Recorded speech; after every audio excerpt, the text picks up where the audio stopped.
안녕하세요. 오늘도 사연살롱을 찾아주셔서 감사합니다.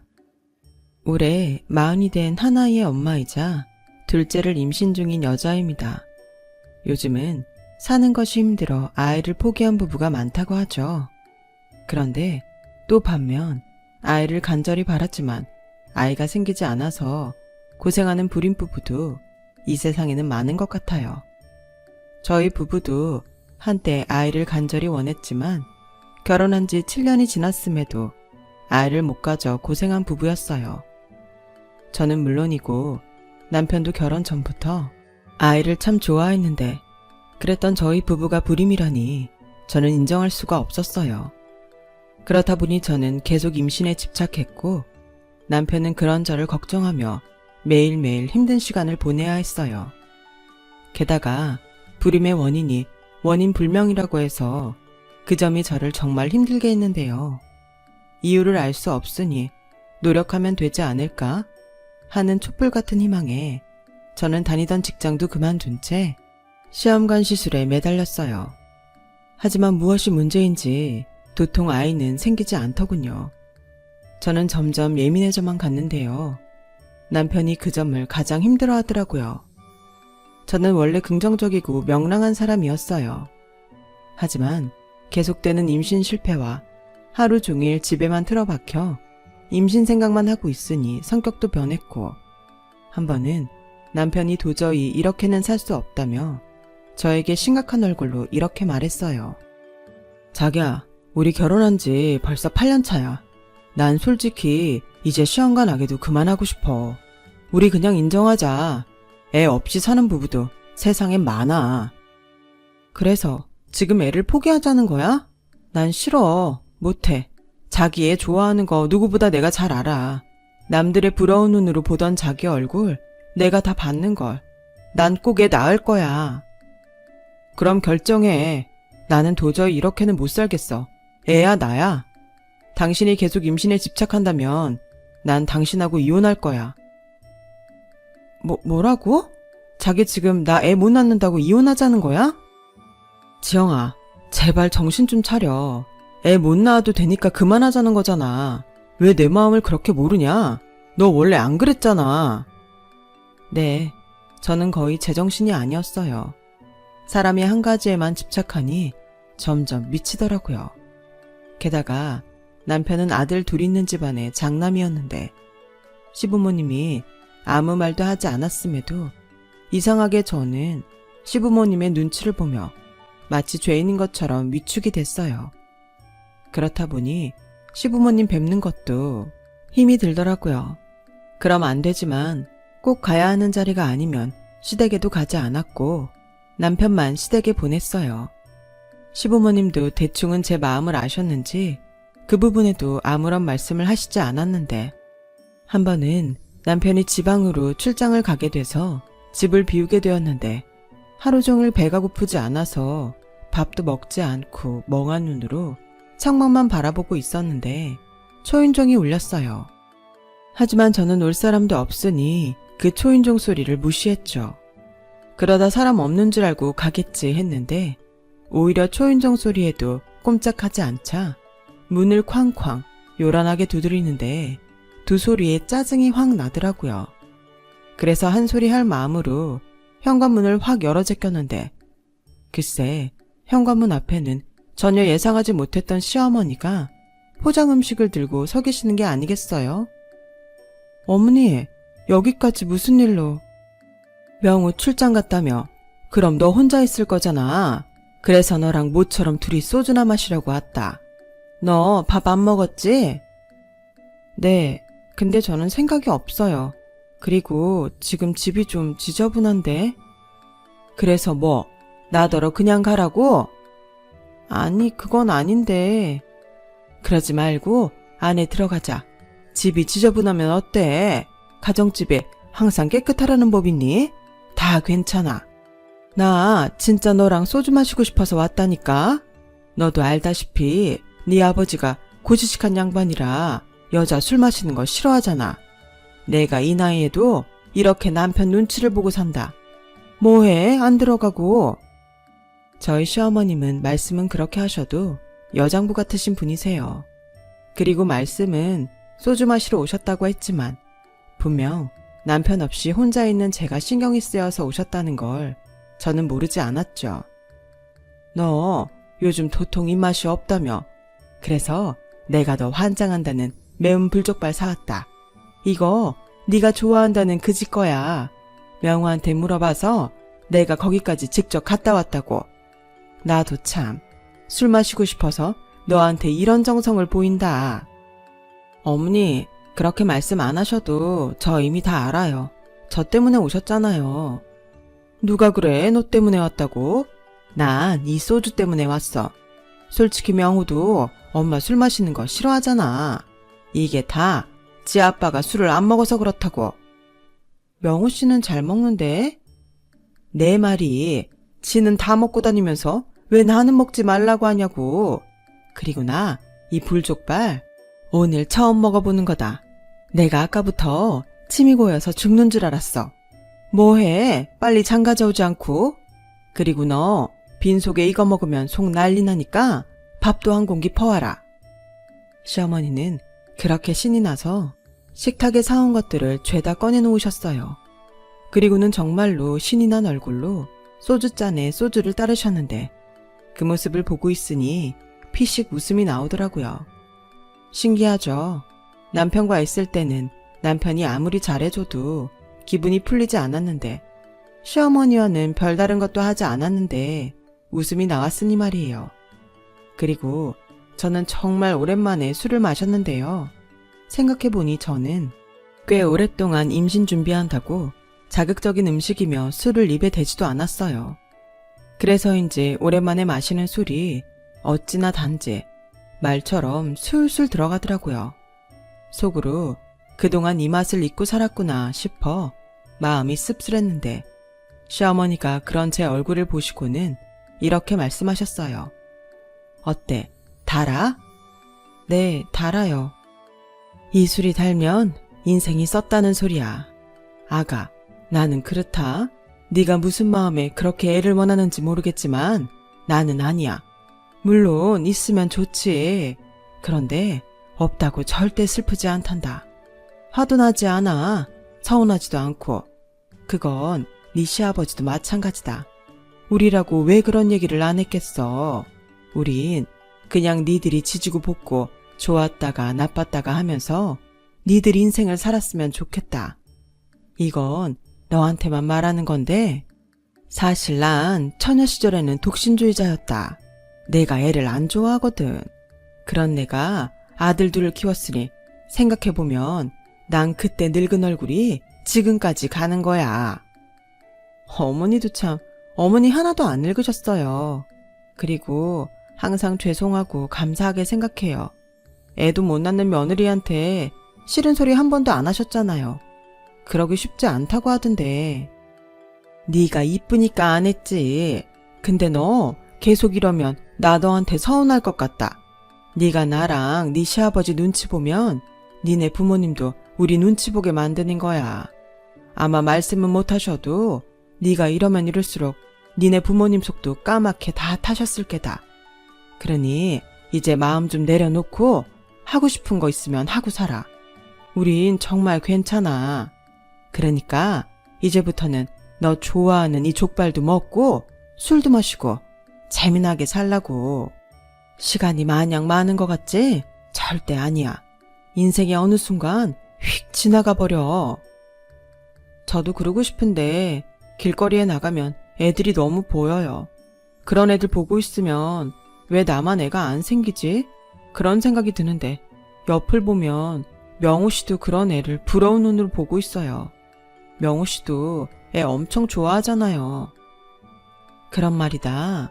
니들만 괜찮다면 이 병은 어떠니? 생각해봐라. 너는 애를 간절히 원하고 시설에 있는 아이들은 부모와 가정을 간절히 원하잖아. 서로 간절히 원하는데 이만큼 이로운 조합이 또 어딨어. 하지만 신중하게 고민해야겠지. 한 사람의 인생이 걸린 일이니까. 그냥 그런 생각도 좀 해보면 어떠냐는 거야. 자자, 무거운 얘기는 여기까지. 우리 서로 신나게 남편 욕이나 하면서 술 마실까? 원래 술 마실 때는 신랑 욕하면서 마셔야 제맛이거든. 오늘은 네가 명우 욕해도 내 아들 아니다 생각할게. 저는 시어머니의 위트에 정말 모처럼 한참 웃고 떠들었어요. 그리고 그날 이후 시어머니의 말씀대로 저는 입양에 대해 곰곰이 생각했는데요. 출장을 다녀온 남편과도 오랜 시간 상의한 끝에 저희는 일단 보육원이나 영아원에 봉사를 나가기로 했어요. 아무래도 쉽게 생각할 수 없는 부분이니 그곳에 가서 아이들을 보고 또 현실적인 조언을 구하자 싶었거든요. 그렇게 봉사를 다니길 6개월 남짓, 남편은 아직은 아무것도 모르는 영아 중 딸아이를 입양하고 싶어 했고, 저는 남편과 달리 5살 남자아이를 입양하고 싶었는데요. 그 아이는 2살 때 한 가정에서 입양해서 5살이 되던 해에 파양이 됐다고 했어요. 부모 자식의 인연을 맺었는데 다시 남이 될 수 있다니, 그 사실만으로도 저는 그 아이가 너무나 안쓰러운데, 다시 시설로 돌아왔다는 아이는 파양의 상처 때문인지 사람에게 곁을 주지 않았어요. 하지만 분명 그 아이는 간절히 누군가의 손길을 기다리는 듯 보였고, 들어보니 어느 정도 자란 남자아이, 그것도 파양 경험이 있는 아이는 현실적으로 다시 입양을 가기가 어렵다고 했는데, 저 작은 아이도 그 사실은 아는 것 같아 계속 마음이 쓰였어요. 너는 이름이 뭐야? 아줌마 이름은 임지영이야. 우리 여기서 자주 봤는데 나 기억해? 몇 번을 물어도 아이는 대답하지 않았죠. 남편은 저런 아이를 입양하면 너무 힘들 것 같다고 저를 말렸는데요. 이상하게 저는 그 아이가 아니면 안 될 것 같았어요. 이런 표현이 올바를지 모르겠지만, 사람이 무섭지만 역시 사람이 너무 좋은 버림받은 강아지 같았거든요. 3달이 넘게 그 아이의 마음을 얻으려고 저는 부단히도 노력했어요. 하지만 꽁꽁 닫힌 그 마음은 좀처럼 열리지 않았는데, 한편으로는 그런 생각도 들더군요. 아이가 저렇게 원하지 않는데 계속 강요하는 것도 도리가 아닌 것 같았어요. 그래서 애써 마음을 단념하려 했는데, 저 역시도 그 과정이 꽤 힘들어 그 즈음 운전하다 가벼운 접촉사고가 나서 병원에 입원하게 되었어요. 제가 사고로 보육원에 가지 못하자 수녀님이 전화를 주셔서는 뜻밖의 이야기를 해주시더라고요. 글쎄, 그렇게 곁을 주지 않았던 그 아이가 제가 보육원에 오지 않자 하루 종일 문 앞에서 저를 기다리는 듯 한참을 서 있더라는 거였죠. 그 순간 누가 말해주지 않았는데도 저는 그 아이의 마음을 알 것 같았고, 내내 저를 기다렸을 아이를 생각하니 마음이 이상하게 요동치기 시작했는데, 아무래도 아이는 또 버림받을 것이 두려워 저에게 선뜻 다가오지 못했던 것이 아닐까 싶었어요. 그러면서 사실은 그 누구보다 제 손을 잡고 싶었던 건 아니었을까 하는 생각을 했어요. 그 생각까지 미치자 저는 도저히 병원에 있을 수 없었어요.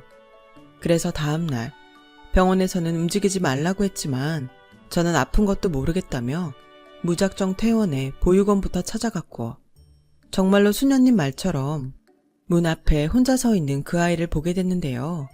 깁스를 한 저를 본 아이는 왕벙울 같은 눈을 하고 걱정하듯 저를 쳐다봤고, 그때 운명처럼 느낌이 왔어요. 우리는 이미 모자의 연이 제대로 이어져 있다는 것을요. 그 후 저희 부부는 꽤 길고 까다로운 절차를 기쁜 마음으로 모두 끝냈고, 드디어 정식으로 그 아이를 저희 부부의 아들로 삼게 되었는데, 제 이름과 남편의 이름을 따서 아들에게 영우라는 이름을 지어주었어요. 그리고 처음 그 아이의 이름을 부르던 순간을 지금도 잊을 수가 없는데요. 제가 설레는 마음으로 영우야? 라고 부르자 아이가 저를 쳐다봤는데 가슴이 너무 벅차더라고요. 그렇게 저는 바라던 대로 한 아이의 엄마가 되었어요. 남편도 걱정을 했지만 영우가 생각보다 적응을 잘해줘서 큰 문제는 없었죠. 시부모님도 저희 친정 부모님도 영우를 친손주처럼 반기셨는데, 그중 당신은 아이를 좋아하지 않는다던 시어머니가 가장 많이 저희 아들을 좋아하셨어요. 당신 인생의 첫 손주라며 여기저기 자랑도 하시고 아주 눈에서 꿀이 뚝뚝 떨어졌죠. 그렇게 가족들의 사랑을 듬뿍 받은 아이는 금세 밝고 명랑한 아이의 모습으로 변했고, 그러다 문득 예전에 꽃집 사장님에게 들었던 말이 떠올랐는데요. 예전에 아이가 생기지 않아 식물을 키운 적이 있었는데 찾던 화분이 있긴 했지만 어딘가 약해 보이고 꽃이 풍성하지 않아 살지 말지를 고민하는데 그때 꽃집 사장님이 그러셨어요. 식물도 주인의 애정을 많이 주면 건강해지고 예뻐져요. 역시 살아있는 모든 것들은 사랑과 마음을 주면 예뻐지나 봐요. 저는 아이의 달라진 모습을 보며 입양을 해서 다행이라는 생각을 하게 됐고, 그 후로는 아이 때문이라도 더욱 열심히 살아야겠다는 생각을 하게 됐어요. 그렇게 열심히 살다 보니 어느덧 영우가 초등학교에 들어가 저도 학부형이 되었죠. 그리고 그쯤 저희 집안에 또 다른 경사가 있었는데 결혼은 절대 생각이 없다던 도련님이 결혼하고 싶은 여자가 생겼다고 6살 어리고 얼굴도 무슨 모델처럼 예쁜 아가씨를 가족들에게 소개했는데 시부모님은 물론이고 저희 식구들까지 새 식구 맞을 생각에 잔뜩 신이 나 있었어요. 하지만 뜻밖에도 도련님의 상견례장에서 사건이 발생했고 그 사건의 시작은 철없는 예비동서의 지나친 욕심 때문이었는데요. 상견례 자리에 가보니 예비동서의 엄마라는 사람도 얼굴에 욕심이 가득해선 영문도 모르는 저희 가족들에게 서운하다며 이야기를 시작하셨어요. 아니, 돈도 많으시다면서 첫째 아들, 둘째 아들 차별하십니까? 저도 큰맘 먹고 시키는 결혼인데 정말 서운합니다. 무슨 말씀이신지 저희는 잘 모르겠네요. 시어머니는 정말 모르는 얼굴로 물으셨고 예비사도는 그 말이 더 기가 막힌다며 자기 입으로 무엇이 불만인지 술술 이야기를 늘어놓았어요. 전에 저희 애들한테 해주신다는 신혼집 말입니다. 그게 말이 아파트지? 아주 좁아 터져서 집이라고 부르기도 민망할 정도 아닙니까? 들어보니 첫째 아들네는 잠실에 있는 30평대 아파트라면서요. 제가 그 소리를 듣고 이 불공평한 결혼을 시켜야 하나 마음이 찢어졌네요. 아니, 그건 오해가 있으신 건데요. 첫째 애들도 결혼할 때 똑같은 평수의 아파트를 해주려고 했습니다. 그런데 첫째 사돈께서 요즘 세상에 아들만 집을 해오라는 법이 어딨냐며 돈을 보태시겠다고 하셨고 얘네들이 잠실에 그 집을 구한 거예요. 명석이 너 미리 말씀 안 드렸니? 그게 말씀드렸는데. 아니, 그걸 어떻게 믿습니까? 그래서 저는 못 믿겠다고 했습니다. 원래 집은 남자가, 혼수는 여자가 아닙니까? 못 믿겠다고 하시면 제가 저희 부모님께 전화 드릴까요? 이렇게 확인시켜드리면 될까요? 저도 며느리지만 저희 시부모님 차별하고 그러시는 분들 아닙니다. 어머, 손윗동서 자리가 좋아야 하는데 쉽지 않아 보이네. 여기가 그쪽이 나설 자리예요? 그쪽은 밥이나 먹고 조용히 있어요. 이 자리는 엄연히 우리 애들 결혼 의논하는 자리니까 길자리를 봐서 껴야지. 네, 참 기가 막혀서. 뭐라고요? 말씀이 지나치시네요. 어머머? 얘야, 나서지 말거라. 내 말이 듣자하니 애도 못 낳아서 입양했다면서요. 그럼 대를 이을 자손은 우리 애가 낳아야 할 텐데 그럼 더 좋은 대접을 해주셔야 하는 거 아닙니까? 막말로 입양했다는 말도 저희한테는 안 하지 않았습니까? 아니, 이보세요. 입양한 게 무슨 죄도 아니고 그걸 말해야 합니까? 명석이가 입양한 것도 아닌데. 그래도 집안에 누구 씨인지도 모를 아이가 있다는 건 중요한 일이죠. 저희 딸아이가 그 집 아이를 낳으면 당연히 영향이 있을 텐데요. 예비동서의 엄마라는 사람은 정말 최악이었어요. 그리고 저는 시부모님 체변을 위해 분노에 온몸이 부들부들거리는데도 두 주먹을 꼭 쥐며 간신히 참고 있었는데요. 그 순간 시아버님이 더는 못 참겠다는 얼굴로 자리를 박차고 일어나셨고 이렇게 말씀하셨어요. 제가 가만히 듣자 하니 그쪽 집안과 저희 집안은 맞는 것 같지 않습니다. 이 결혼 없던 일로 하시죠. 아니, 진심입니까? 네, 저희는 저희 손주가 너무 사랑스럽고 귀합니다. 그런 아이를 함부로 말씀하시는 분과는 가족의 연을 맺을 수 없겠네요. 시아버님이 그렇게 말씀하시고 시어머니와 저희 부부에게 일어나라고 하셨어요. 그러자 도련님만 일어날 수도 또 그 자리에 계속 앉아있지도 못해 안절부절했는데 좀 전까지 기세등등한 예비동서의 엄마가 이런 상황은 예상하지 못했는지 많이 당황한 눈치였어요. 게다가 예비동서는 잔뜩 뿔이 난 얼굴로 자기 엄마를 노려보는데 그 모습이 참 가관이더군요. 그렇게 저희 가족은 결혼을 파투내고 나왔고 시어머니는 시아버님에게 모처럼 맞는 말을 했다며 잘했다고 어깨까지 주물러 주셨는데 저희 가족이 주차장에 도착하자 저 멀리서 도련님이 다급히 뛰어오는 모습이 보였어요. 엄마, 아버지, 정말 이대로 가실 거예요? 혼자 산다고 하더니 그렇게 기다린 네 짝이 저런 집안 사람이니? 네, 네가 이 결혼을 꼭 하고 싶다면 말리지는 않으마. 너도 성인인데 선택할 권리가 있지. 하지만 네가 그 집사람과 결혼을 한다면 우리는 안 보고 사는 걸로 하자. 너도 알지? 우리 영우가 어떤 앤지. 그리고 미리 말하는데 신혼집도 기대하지 마. 감사할 줄 모르는 사람한테는 10원 한 장도 쓰고 싶지 않아. 그렇죠, 여보? 당연한 소리 그만하고 얼른 가자고.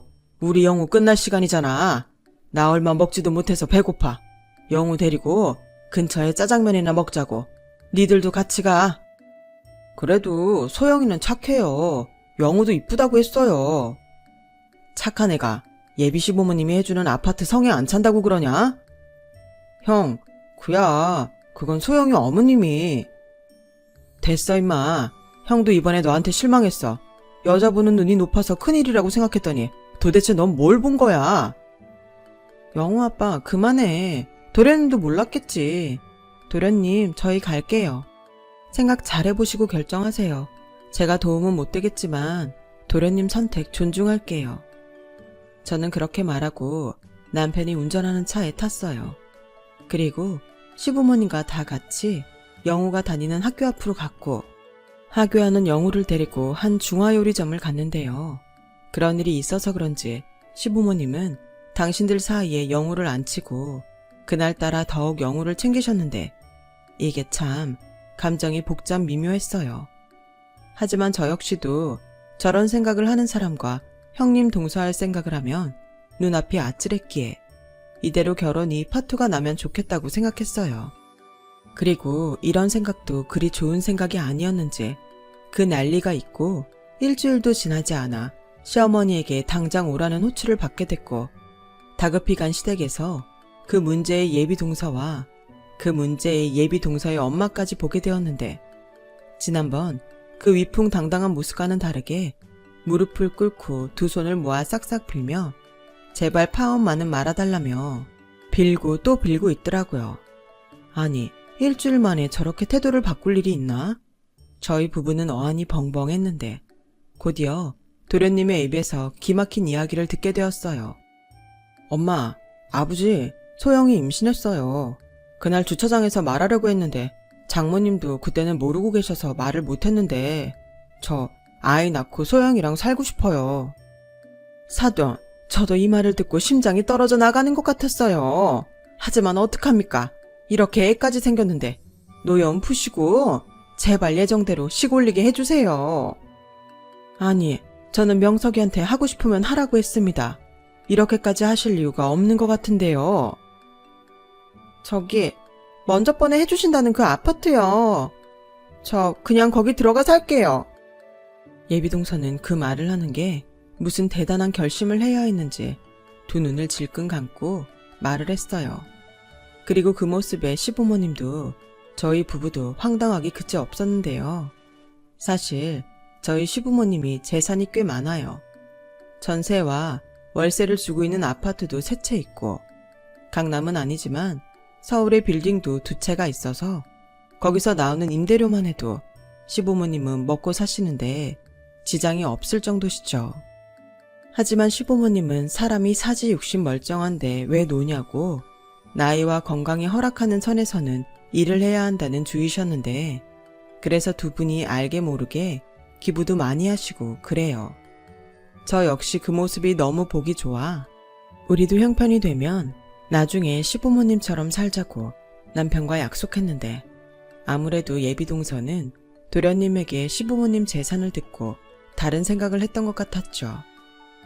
아무튼 시어머니는 뒷목을 잡았지만 이미 임신한 며느리를 매몰차게 뿌리치지는 못했어요.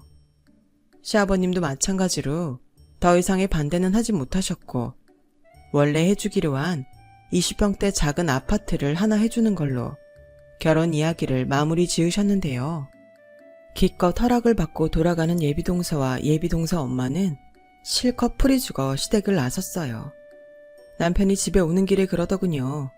임신했다고 하니 부모님이 조금 더 챙겨주지 않을까 기대했던 거 아니냐고요. 저는 설마 했지만 이후 정식으로 결혼 준비를 하는 동서를 보니 동서도 그렇고 동서 집도 그리 돈은 없어 보였는데요. 그도 그럴 것이 동서가 해온 혼수라고는 딸랑 침대 하나였어요. 그래놓고 그렇게 시댁에서 아파트 작은 거밖에 안 해준다고 툴툴거리는 모습이 썩 보기 좋지는 않았는데 싹싹 빌면서 제발 파혼만은 시키지 말아달라고 애원했다는 걸 까맣게 잊었는지 동서의 태도는 시간이 지나면 지날수록 거만하기가 짝이 없었어요. 형님, 근데요, 저 진짜 궁금해서 물어보는 건데요. 형님은 왜 다 큰아들을 입양했어요? 다른 건 다 그렇다 쳐도 딸이었으면 더 좋았잖아요. 왜? 아니, 영우 걔는 툭 까놓고 저희 집안 핏줄도 아닌데 장손자리를 그런 애한테 어떻게 줘요? 뭐라고? 그런 애? 동서, 지금 나랑 싸우자는 거지? 에이, 아니요. 형님은 영우에게만 나오면 이렇게 예민하시다니까? 형님도 말씀은 아니라고 해도 의식하니까 그러는 거 아니세요? 설마 아버님 어머님이 친손주 보시면 영우 찬밥 될까봐 그러시나? 뭐야? 동서 말 다 했어. 그렇잖아요. 입양한 손자도 그렇게 아끼시는데 두 분 핏줄인 우리 애가 태어나면 누가 더 이쁘겠어요? 오죽하면 핏줄은 당긴다는 말이 다 있을까? 그래서 저는 숙모된 입장에서 걱정돼서 그래요. 입양된 애들 팔자가 결국엔 다 그렇더라고요. 동서는 임신한 게 아주 벼슬인가 봐. 내가 처음이자 마지막으로 말하는데 그 입 조심해.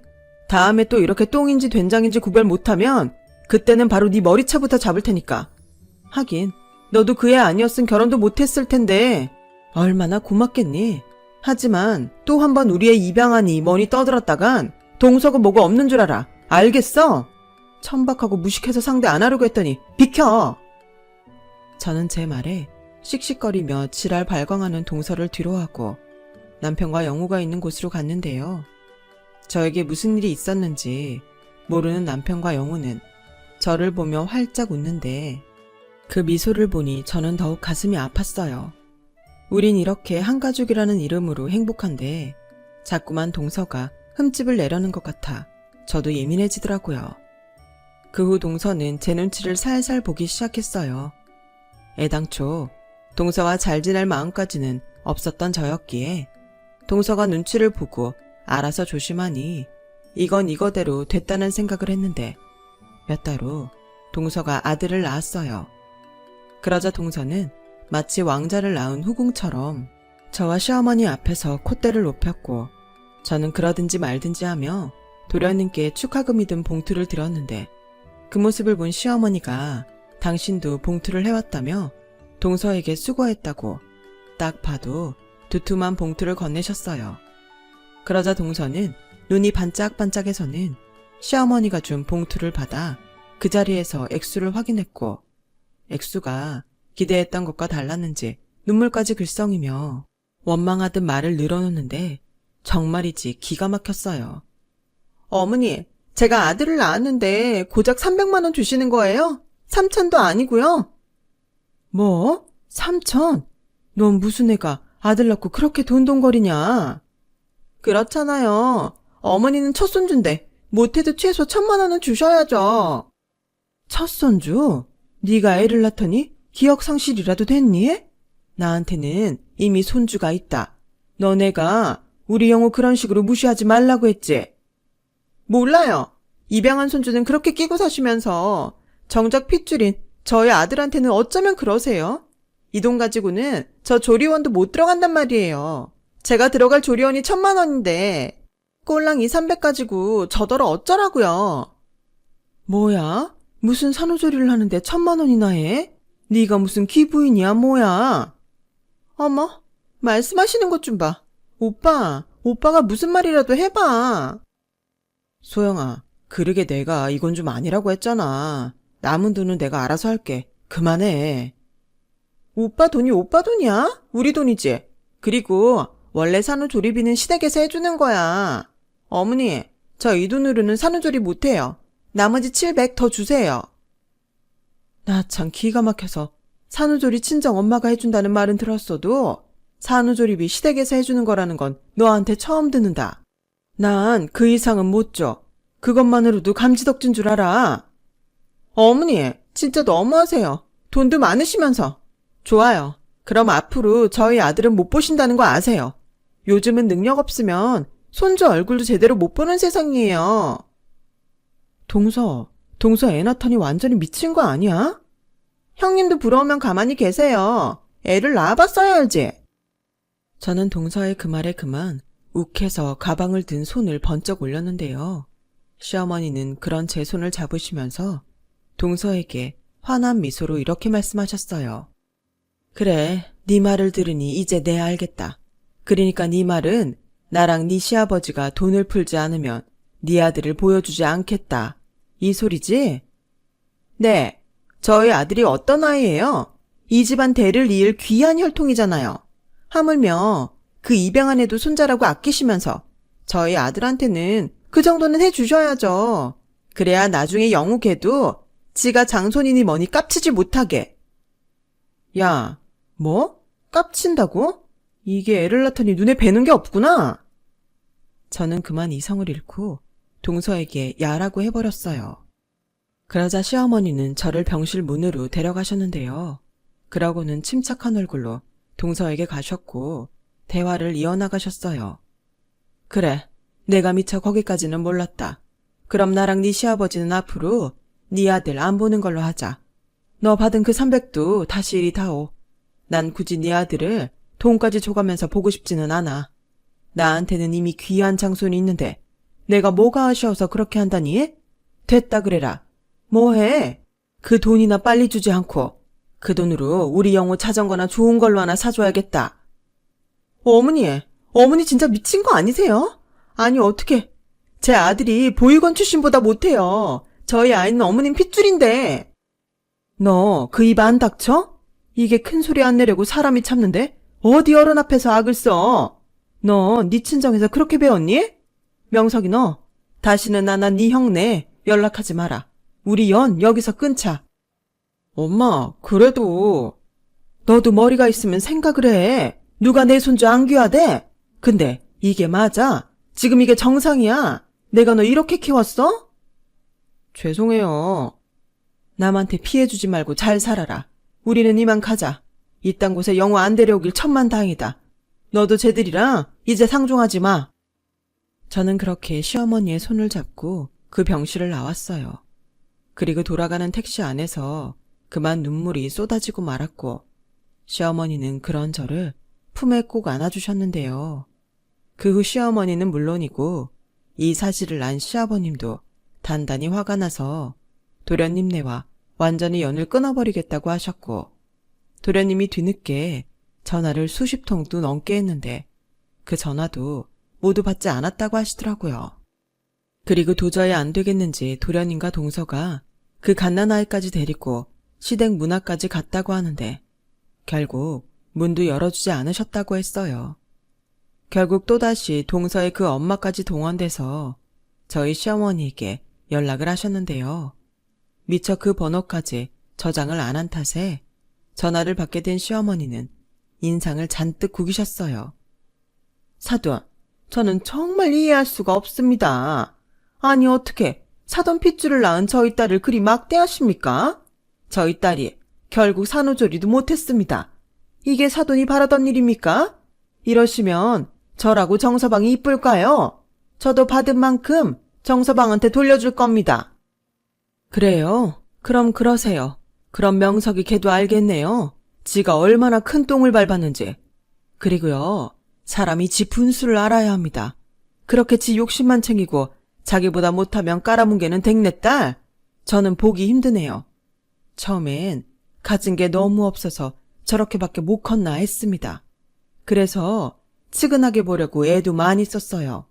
그런데 이건 그런 차원의 문제가 아니라 원래 그렇게 되먹지 못한 사람이라는 걸 이번에 알았습니다. 뭐요? 당신 지금 말 다 했어? 기분 나쁘시죠? 바로 그겁니다. 댕내딸이 걸핏하면 그래요. 우리 장손이, 우리 큰며느리가 댕내딸한테 그런 말을 수없이 들었단 말입니다. 이걸 가만히 둘 수 있습니까? 굴러온 돌이 박힌 돌 뺀다고? 이건 아닙니다. 귀한 내 식구 제가 챙겨야죠. 그렇게 시어머니는 당신 말씀만 하시고는 전화를 끊어버리셨어요. 그리고 저에게 전화번호 차단하는 방법을 물어보셨는데요. 이걸 안 가르쳐드릴 수가 없으니 방법을 알려드렸는데 도련님 동서, 방금 걸려온 동선의 엄마 전화번호가 그 자리에서 차단됐어요. 그리고 동서는 바로 다음 날부터 석고대죄하듯 시댁 문 앞에서 빌고 또 빌었는데 그래도 시부모님이 받아주지 않자 이번에는 애를 시댁 현관 앞에 그대로 두고 잠적해버렸어요. 시어머니는 그런 줄도 모르고 밖에 나가지도 못해 곤란을 겪고 있다가 이웃 아주머니께서 웬 아이가 문 앞에 있다고 알려주는 바람에 놀라서 뛰쳐나갔다고 하셨어요. 그제야 저희 남편이 도련님에게 연락을 했고 도련님은 동서가 아이를 시댁 앞에 두고 이혼 서류를 남긴 채 잠적했다고 했는데 아무래도 동선에 친정이 있는 것 같다고 하더라고요. 그러면서 도련님 장모가 이건 다 저희 시어머니 때문에 일어난 일이라며 이혼을 하던 시부모 마음을 돌려놓고 그에 합당한 돈을 받아오라고 했다는데 그제야 저희 도련님도 이건 아니다 싶어서 그대로 이혼 서류를 작성해 처가에 보내고 살던 집도 정리해서 시아버님에게 돌려드렸다는데 동서는 왜 그렇게 생각이 짧은지 저는 도통 이해할 수가 없었어요. 시어머니는 그 후 안기도 무서운 그 갓난아이를 어쩌지도 못하겠다고 하셨고 도련님은 직업상 지방 출장이 많은 사람이라 결국 그 아이를 제가 맡기로 했어요. 너 괜찮겠니? 힘들면 그냥 데려와라. 나랑 네 시아버지가 어떻게든 해볼게. 아니에요. 저 애 좋아하는 거 아시잖아요. 그리고 영우가 자기 동생 생겼다고 엄청 챙겨요. 그치 영우야? 동생 귀여워. 그래? 우리 영우 동생 안 불편해? 안 불편해요. 오히려 동생 생겨서 친구들한테 자랑했어요. 다들 귀엽다고 인형 같다고 부럽다고 한걸요.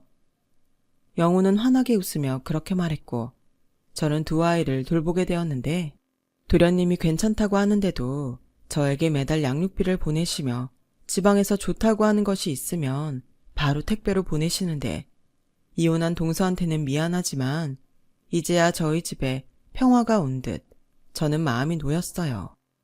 그리고 도련님이 올라오시는 날이면 아이 때문에 저희 집에 묵으시는데 도련님 말에 의하면 그제야 잘못했다고 아이가 너무 보고 싶다고 동서가 그렇게 질척거린다고 하더라고요. 한 번만 기회를 주면 다시는 욕심부리지 않고 착한 사람이 되겠다고 맹세를 하겠다고 했는데 도련님이 그러셨대요. 개가 똥을 끊지 라고요. 아무튼 그렇게 구질구질하게 매달렸던 동서는 손에 쥔 거 하나 없이 팽당했고 저는 두 아이를 키우며 시간 가는 줄 몰랐는데요. 그렇게 3년 뒤 도련님은 이번에는 마음씨가 착한 여자를 만나 재혼을 했어요.